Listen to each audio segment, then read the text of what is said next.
Doctor Suresh Sawant लिखित क्रमशः भाग 6। हत्तीचा कळप शिबिरातून ज्या वाटेने जंगलात जायचा त्या वाटेवर एक खुली व्यायामशाळा होती। त्या खुल्या व्यायामशाळेत व्यायाम करण्यासाठी आणि मुला मुलींना खेळण्यासाठी वेगवेगळी साधने होती। घसरगुंडी होती, सी सॉ होता, लोखंडी साखळे आणि लाकडी पाटी लावलेले झोके होते। काही झोके तुटलेले होते। तुटलेल्या झोक्याच्या जागी साखळीला एक जुने टायर बांधलेले होते। ते गोल टायर जमिनीवर लोंबकळत होते। काही मुले त्या टायर मध्ये बसून झोके खेळायची। काही मुले टायर मधून इकडून तिकडे जायची। तिथे मुले रोज सकाळ संध्याकाळ व्यायाम करायची, आनंदाने खेळायची।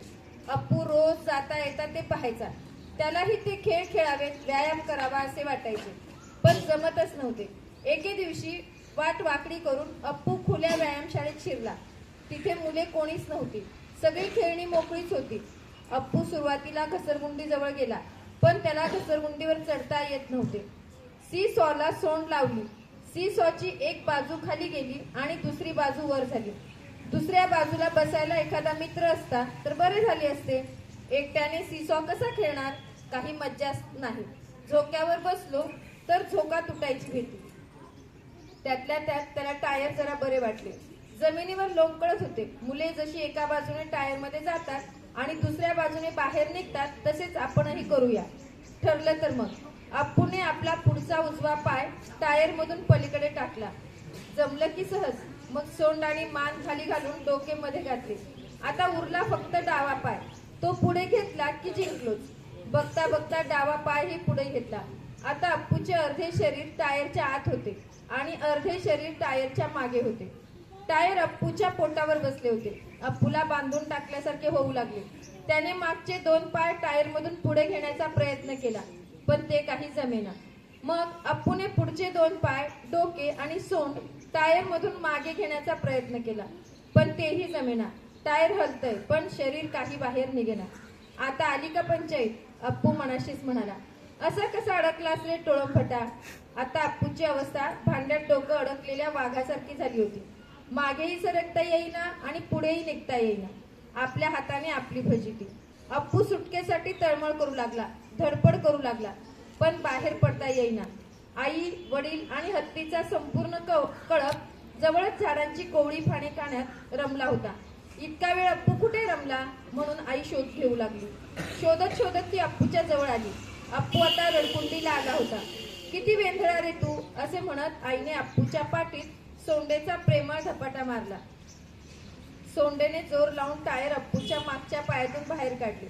टायरच्या सापळ्यातून अप्पूची सुटका झाली। आता अप्पूला जरा हायसे वाटले। सोंडेने अप्पूचा कान पिळत आईने दरडावून विचारले, पुन्हा अशा उचापती करशील? कधीच नाही। खाली मान घालून अप्पू अपराधी सुरात म्हणाला आणि पळत जाऊन कळपात सामील झाला। अप्पू, चप्पू, गप्पू आणि टप्पू त्याची वाटच पाहत होते। एके दिवशी कन्नन आपल्या अंगणातील ओट्यावर उपडा झोपला होता। त्याच्या अंगात कणकण असल्यामुळे तो कणत होता। कन्नन अप्पूला म्हणाला, अप्पू, माझं अंग फारच दुखतंय रे, मित्रा जरा दाबून देशील का? कन्ननने असे म्हणायचा अवकाश की अप्पू लगेच पुढे सरसावला। आपल्या सोंडेने कन्ननच्या डोक्यावर, पाठीवर, पायावर हळूहळू थोपटू लागला। कन्ननच्या तोंडातून ओ आ असा आनंदाचा स्वर बाहेर पडला।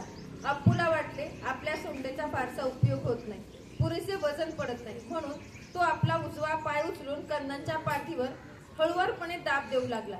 कन्नन घाबरला। तो म्हणाला, अप्पू, मेलो मेलो, तुझे वजन मला पेलवत नाही रे, थांब थांब, नाहीतर माझे भरीत होईल। हे ऐकताच अप्पू कान फडकवत आणि शेपटी उडवत शिबिरात पळाला। स्वातंत्र्य दिन जवळ आला होता। कन्ननची मुलगी सुशी अंगणात लेझिमचा सराव करत होती। खळ्ळम खळ्ळम असा तो आवाज ऐकून अप्पू नादावला। धावत पळत सुशीच्या जवळ गेला। सुशी लेझिम खेळत अप्पूला म्हणाली, अप्पू चल डान्स कर। अप्पू लेझिमच्या तालावर नाचायला लागला, डोलायला लागला, कधी डावा पाय उचलून तर कधी उजवा पाय उचलून सोंड वर करून सुशीच्या डोक्यावर कौतुकाची थाप देऊ लागला। सुशीचे आई वडील आणि शेजारी पाजारी हे जुगलबंदी आनंदाने पाहत होते। अप्पूचे आई वडीलही या आनंदात सहभागी झाले होते। सुशी म्हणाली, पप्पा, झेंडावंदनला अप्पूला आमच्या शाळेत घेऊन जाऊ का? माझ्या मित्रमैत्रिणींना आनंद होईल। पप्पा म्हणाले, इथे अप्पूची आई जवळ आहे म्हणून तो मजा करतो। आईपासून दूर गेल्यावर तो अस्वस्थ होईल. शाळेतली गर्दी बघून अप्पू गोंधळून जाईल. तुला आवरणार नाही, मग सगळ्यांनाच त्रास होईल. पप्पांनी नाही म्हटल्यावर सुशी नाराज झाली. सुशीच्या पाठीवरून सोंड फिरवत अप्पू आपल्या आईकडे पळून गेला. एके दिवशी कण्णांच्या अंगणात मुले मुली पाठीमागून एकमेकांचा शर्ट हातात धरून एका मागोमाग एका रांगेत पळत होते. झुकझुक गाडी गाडी खेळत होते. सगळ्यात पुढे असलेला मुलगा उजव्या हाताचा पंजा तोंडावर ठेवून झुकझुक झुकझुक असा आगगाडीसारखा आवाज काढत होता. अप्पूने ते पाहिले आणि त्याला ही आगगाडी खेळण्याची धर आली. अप्पू झाला रेल्वेचे इंजिन. अप्पू, चप्पू, गप्पू, टप्पू ही त्याची भावंडई या खेळात सामील झाली. अप्पूची शेपटी गप्पूने आपल्या सोंडेत पकडली. गप्पूची शेपटी चप्पूने आपल्या तोंडात पकडली. चप्पूची शेपटी गप्पूने आपल्या सोंडेत पकडली. गप्पूची शेपटी टप्पूने आपल्या सोंडेत पकडली. इंजिनसह 4 डब्यांची ही आगगाडी शिबिराभोवती मजेत फिरू लागली. ही आगगाडी पाहून मुला मुलींची चांगलीच करमणूक झाली. मुले मुली टाळ्या वाजून अप्पूच्या आगगाडीला दाद देऊ लागली. अप्पूच्या आईला अप्पूच्या आगगाडीचे कोण कौतुक. सगळेच कौतुक करतात म्हटल्यावर अप्पू, चप्पू, गप्पू आणि टप्पू जाम खुश झाले. हत्तींचा कळप ज्या वाटेने जंगलात जायचा यायचा त्या वाटेवर महामार्गालगत रस्त्याच्या कडेला हत्तीचा एक पुतळा उभा केला होता. हत्ती संगोपन केंद्राचे प्रतीक म्हणून तो पुतळा होता. पर्यटकांसाठी आकर्षण असलेला हा पुतळा फार काही मोठा नव्हता. अगदी अप्पू एवढाच. रोज जंगलात जाता येता अप्पू त्या पुतळ्याकडे पाहायचा. हा हत्ती आपल्यासोबत जंगलात का येत नाही, शिबिरातही येत नाही याचे त्याला आश्चर्य वाटायचे. असा कसा हा एकलकोंडा. अप्पूने ठरवले एकदा त्या हत्तीला भेटायचेच, त्याला बोलायचेच, त्याच्यासोबत खेळायचेच. गप्पू, गप्पू, टप्पू, चप्पू यांच्यासोबत जसे खेळतो तसे. एके दिवशी सायंकाळी जंगलातून परत येताना तो त्या पुतळ्याजवळ गेला. आधी त्याला सोंडेने हळूवार स्पर्श केला, तरीही तो पुतळा काहीच प्रतिसाद देईना. अप्पूने त्याच्या कानांना स्पर्श केला, त्याच्याशी बोलण्याचा प्रयत्न केला, पण तो पुतळा काही बोलेना. यापेक्षा आपले मित्र गप्पू, गप्पू, टप्पू, चप्पू तरी बरे. ते निदान आपल्यासोबत खेळतात तरी. हा पुतळा आपला ढिम्म, मख्ख, आळशी कुठला. हलत नाही, डुलत नाही, बोलत तर नाहीच नाही. असला हत्ती काय कामाचा, घुम्यासारखा एकाच जागी उभा आहे. अप्पू, गप्पू, गप्पू, टप्पू, चप्पू सोबत खेळताना त्यांच्या सोंडेला आपल्या सोंडीची मिठी मारायची. त्या खेळात त्यांना मजा यायची.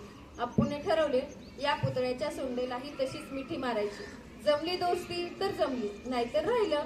अप्पूने प्रेमाने आपली सोंड पुतळ्याच्या सोंडेभोवती लपेटली, तरी पुतळा ढिम्म. त्याच्या सोंडेची हालचालच नाही. आता मात्र अप्पू वैतागला. त्याने जोर लावून पुतळ्याची सोंड पिळली आणि काय गंमत, पुतळ्याची सोंडच गळून पडली हत्तीच्या. असला कसला कच्चा हत्ती, जाऊ दे, आपल्याला काय करायचंय. त्याची आई आली तर आपल्यावर रागवायची, माझ्या बाळाची सोंड का मोडली म्हणून. त्यापेक्षा इथून पळालेले बरे. अप्पूने गपचूप शिबिराकडे धूम ठोकली. हत्तीचा कळप जंगलात चरायला गेल्यावर अप्पूचे पप्पा मोठमोठी झाडे आपल्या सोंडेने खाली वाकवायचे. सगळे लहान मोठे हत्ती त्या झाडाची कोवळी पाने खायचे. सगळे हत्ती अप्पूच्या पप्पांना धन्यवाद द्यायचे. अप्पूला आपल्या पप्पांचा अभिमान वाटायचा. माझे पप्पा आहेतच ग्रेट. अप्पूची कॉलर टाईट व्हायची. अप्पूला वाटले आपणही एखादे झाड वाकवावे, जमलं तर मुळापासून उपटून टाकावे. अप्पूने प्रयत्न सुरू केले. सोंडेने झाड वाकवण्याचा प्रयत्न केला, पण झाड काही हालेना. अप्पूने झाडासोबत खूप झटापट केली, पण झाड किंचितही झुकेना. अप्पूला त्या झाडाचा रागच आला. तो तणतणत पप्पांकडे गेला. त्याने पप्पांकडे झाडाची तक्रार केली. समजावणीच्या सुरात पप्पा अप्पूला म्हणाले, बाळा, अजून तू लहान आहेस, मोठा झालास की शक्तिमान होशील, मग तू सहज झाडं वाकवू शकशील. अप्पूने पुन्हा तो नेहमीचाच प्रश्न विचारला, मग मी मोठा कधी होईन, मी शक्तिमान कधी होईन. त्याची समजूत घालत पप्पा म्हणाले, होशील हा बाळा, तू लवकरच मोठा होशील, लवकरच शक्तिमान होशील, सगळी झाडं तुला घाबरतील. आईही हेच सांगते, पप्पाही हेच सांगतात, पण लवकर म्हणजे कधी हे काही अप्पूला समजेल. तो खाली मान घालून मित्रांसोबत खेळायला निघून गेला. एके दिवशी जंगलात नदीकाठी फिरताना अप्पूच्या पाठीवर एक बगळा येऊन बसला. अप्पूच्या काळ्या पाठीवर पांढरा बगळा उठून दिसत होता. बगळा ऐटीत बसून अप्पूची गाडी गाडी करू लागला. अप्पूला बगळ्याचा खूपच राग आला. ओळख ना पाळख परवानगी शिवाय पाठीवर बसतो म्हणजे काय. अरे बाबा, उतर पटकन, मला तुझं ओझं होतंय, अप्पू बगळ्याला म्हणाला. असे रे काय करतो सप्पू, माझा जीव तो केवढा इवला इवला, तू किती मोठा पैलवान, काहीही थाप मारतोस, तुला माझे ओझे कुठले व्हायला? शिवाय मी अगदी अंग चोरून बसलो आहे, मला मज्जा येते आहे, बसू दे ना जरा वेळ. बगड्याने अप्पूला विनंती केली. अप्पू भलताच चिडला होता. अप्पूने आपले शरीर गदागदा हलवून बगड्याला खाली पाडून टाकण्याचा प्रयत्न केला, पण बगळा पडतच नव्हता. तो तोल सांभाळून अप्पूच्या पाठीवर मस्त बसला होता. अप्पूने त्याला शेपटीने उडवण्याचा प्रयत्न केला, तरी बगळा उडेना. चिकट फुटला, सांगितले तरी ऐकत नाही. नदीकाठी बगळे, गाय, म्हैस, बैल अशा सगळ्यांच्या प्राण्यांच्या पाठीवर बसतात. एका जागेवरून दुसऱ्या जागी फुकट प्रवास करतात, अगदी विना तिकीट. हत्तीच्या पाठीवरही बसतात, पण हत्तींना त्याचे काहीच वाटत नाही. बगळ्याच्या नखांनी अप्पूची पाठ हुळहुळत होती, त्याला गुदगुल्या होत होत्या, कारण कोणाला पाठीवर बसून पाळी पाळी करायची अप्पूला सवयच नव्हती. त्यामुळे तो अस्वस्थ झाला होता. बगड्या, तुला शेवटचं सांगतोय, मला गुदगुल्या होत आहेत, पटकन उडून जा, नाही तर मी तुझ्यासहित चिखलात लोळेन, मग बसशील फसून. अप्पूने बगळ्याला धमकीच दिली. चिखलाच्या भीतीने बगळा घाबरला आणि करॉक करॉक करत भुर्र उडाला. उडता उडता बगळा अप्पूला चिडू लागला. चिडका बिब्बा, चिडका बिब्बा. मी चिडलो नाही काही, अप्पू हळूच म्हणाला आणि आई बाबांच्या बाजूला जाऊन लपला. धन्यवाद.